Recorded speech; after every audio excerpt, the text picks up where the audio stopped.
आपको क्वेश्चन दिया गया है, एक जीवाणु में क्रोमोसोम यानी गुणसूत्रों की संख्या कितनी होती है। मानव में गुणसूत्रों की संख्या कितनी होती है? 46 होती है। और पैर पूछे तो 23 पैर होते हैं।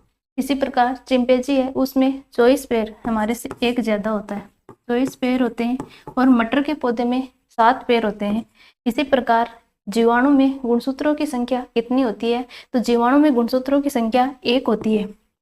पैर एक नहीं होता है, केवल एक गुणसूत्र होता है, तो बी आपका आंसर होगा। जीवाणु में गुणसूत्रों की संख्या 1 होती है। भ्रूण को भोजन किस माध्यम से प्राप्त होता है? जब बच्चा माँ के पेट में होता है तो उसको भोजन किस माध्यम से प्राप्त होता है, ये पूछा गया है। तो जब बच्चा माँ के गर्भाशय में होता है तो बच्चे और माँ के बीच में एक टेम्परेरी टिश्यू की मेम्ब्रेन बनती है, जिसे क्या कहा जाता है? प्लेसेंटा या गर्भनाल बोलते हैं। प्लेसेंटा या गर्भनाल कहा जाता है। तो इस प्लेसेंटा के माध्यम से ही माँ है वो अपने बच्चे को भोजन, ग्लूकोज, पानी, ऑक्सीजन सभी सब कुछ ट्रांसफर करती है, ताकि उसका भ्रूणीय विकास हो वो अच्छे से हो सके। तो ये गर्भाशय के अंदर बच्चा है, तो इस माँ और बच्चे के किसके माध्यम से जुड़े हैं ये आपको दिखाई दे रही है। इसको क्या बोलते हैं? गर्भनाल या अपरा या प्लेसेंटा बोलते हैं। तो इसी गर्भनाल के माध्यम से भोजन है वो बच्चे तक पहुंचता है। जो भी भोजन और ऑक्सीजन वगैरह है तो सभी किसके माध्यम से पहुंचते हैं? गर्भनाल के माध्यम से पहुंचते हैं। ये आपको साइड में भी दिखाई दे रही है गर्भनाल। तो इसी के माध्यम से भोजन बच्चे तक पहुंचता है। तो आपका आंसर क्या होगा? गर्भनाल के द्वारा। कच्चे फलों को पकाने के लिए किस गैस का प्रयोग किया जाता है? तो जो लोग बागवानी वगैरह करते हैं तो वो कच्चे फलों को जल्दी पकाने के लिए, ज़्यादा प्रॉफिट कमाने के लिए क्या करते हैं? कैल्शियम कार्बाइड, कैल्शियम कार्बाइड और साथ में जल का स्प्रे करते हैं। तो एक गैस निकलती है C2H2 और साथ में कैल्शियम हाइड्रोक्साइड बनता है। तो ये जो C2H2 गैस है इसी को क्या बोलते हैं? एसिटिलीन गैस बोलते हैं। एसिटिलीन या इसी को एथिलीन कहा जाता है। तो एसिटिलीन गैस है, इसी को कच्चे फलों को पकाने के लिए काम में लिया जाता है। तो आपका आंसर क्या होगा? एसिटिलीन गैस है वो कच्चे फलों को पकाने के लिए काम में ली जाती है। रक्त में बिलिरुबिन बढ़ जाने से क्या होता है? रक्त में जब बिलिरुबिन क्या होता है? एक पीले कलर का पिगमेंट है, पीले कलर का पिगमेंट है। जब इसकी मात्रा ब्लड में बढ़ जाती है तो पीलापन है वो ब्लड में ज़्यादा बढ़ जाता है, और आपकी आंखें, नाखून है, इन पे जमा हो जाता है पीला कलर, और आपके नाखून है वो पीले कलर के दिखाई देते हैं। तो बिलिरुबिन ज़्यादा है, इसका मतलब आपका लीवर है वो खराब हो चुका है, और इसके कारण कौन सा रोग हो जाता है? पीलिया रोग हो जाता है। आंखें पीली हो जाती है तो कौन सा रोग हो जाता है? पीलिया रोग हो जाता है, और इसी को जॉन्डिस रोग भी बोलते हैं। जॉन्डिस रोग ये भी आपको ऑप्शन में मिल सकता है। तो पीलिया या जॉन्डिस किसके कारण होता है? जब रक्त में बिलिरुबिन की मात्रा बढ़ जाती है उसके कारण होता है। निम्न में से कौन सा एक अंडायुज जंतु नहीं है? अंडायुज जो अंडे को जन्म देते हैं, तो एक तो होते हैं अंडायुज, अंडायुज, और दूसरे कौन से होते हैं? जरायुज, विविपेरस। तो अंडायुज जो पहले अंडे को जन्म देते हैं और उस अंडे से बच्चे का जन्म होता है, और जरायुज कौन से होते हैं? जो सीधे बच्चे को जन्म देते हैं। जैसे मानव, हम लोग क्या करते हैं? पहले बच्चे को जन्म देते हैं ना, अंडे को थोड़े ना देते हैं। तो जरायुज कौन से होते हैं? जो सीधे बच्चे को जन्म देते हैं, और अंडायुज पहले अंडे का और अंडे से बच्चे का निर्माण होता है। तो इसमें से कौन सा आपका अंडायुज जंतु नहीं है ये पूछा गया है। तो मानव ये कैसा है? जरायुज है, अंडायुज नहीं है। कौवा, मुर्गी, मगरमच्छ ये सब क्या है? अंडायुज कहलाते हैं। निम्न में से कौन सी कोशिका अपना आकार बदल सकती है? अंडा सेल, श्वेत रक्त कोशिका यानी WBC, लाल रक्त कोशिका RBC, या सभी? तो RBC जो लाल रक्त कोशिकाएं होती हैं ये बाइकॉनकेव शेप की होती हैं, उभयावतल होती हैं, तो ये अपना आकार नहीं बदलती हैं। और WBC श्वेत रक्त कोशिकाएं होती हैं, इनका अनिश्चित आकार होता है, इनको जैसी जगह मिलती है वैसे ये सेट हो जाती हैं। जैसे अमीबा अपना आकार बदलता है ना, अमीबा जब चलता है तो ऐसे आकार बदलता है, उसी प्रकार जो WBC होती है ये भी अपना आकार बदल सकती है। तो आपका आंसर कौन सा होगा?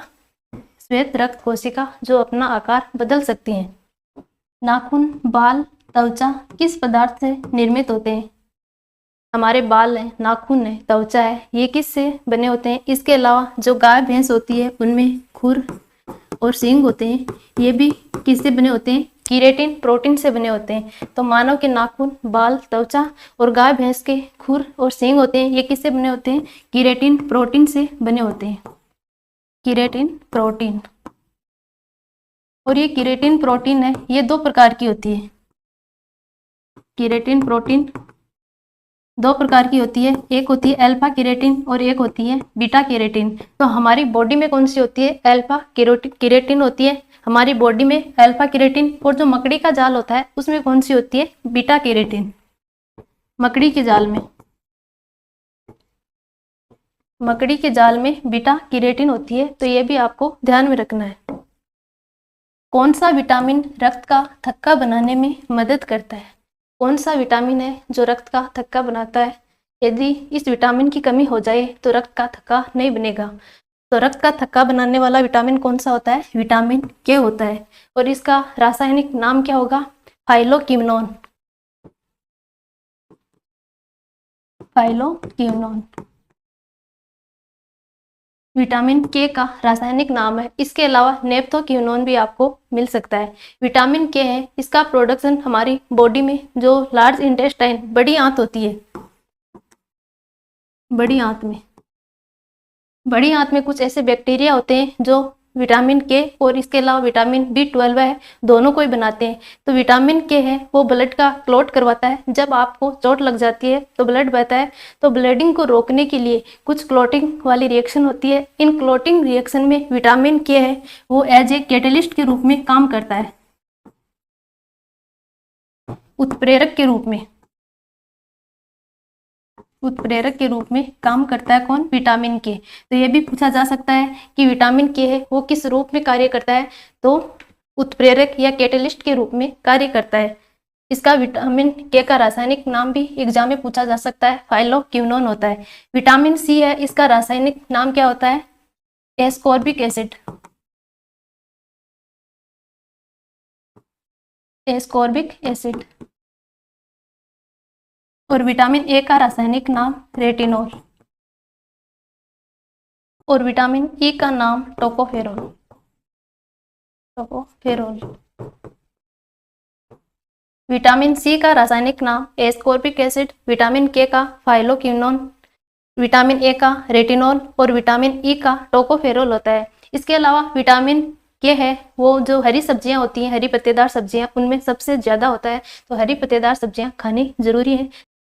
होम्योपैथी के संस्थापक कौन है? होम्योपैथी के संस्थापक सैमुअल हेनीमैन है। ये होम्योपैथी के संस्थापक या जनक माने जाते हैं, सैमुअल हेनीमैन। चरक, इनको आयुर्वेद के जनक कहा जाता है। आयुर्वेद के जनक किसे कहा जाता है? चरक को कहा जाता है। और सुश्रुत को प्लास्टिक सर्जरी का जनक कहा जाता है। प्लास्टिक सर्जरी का जनक किसे कहा जाता है? सुश्रुत को कहा जाता है। हिपोक्रेटस, इनको चिकित्सा शास्त्र का जनक, चिकित्सा शास्त्र का जनक। तो होम्योपैथी के संस्थापक कौन है? Samuel Hahnemann. चरक को आयुर्वेद का जनक कहा जाता है, सुश्रुत को प्लास्टिक सर्जरी का जनक कहा जाता है और हिपोक्रेटस को चिकित्सा शास्त्र का जनक कहा जाता है।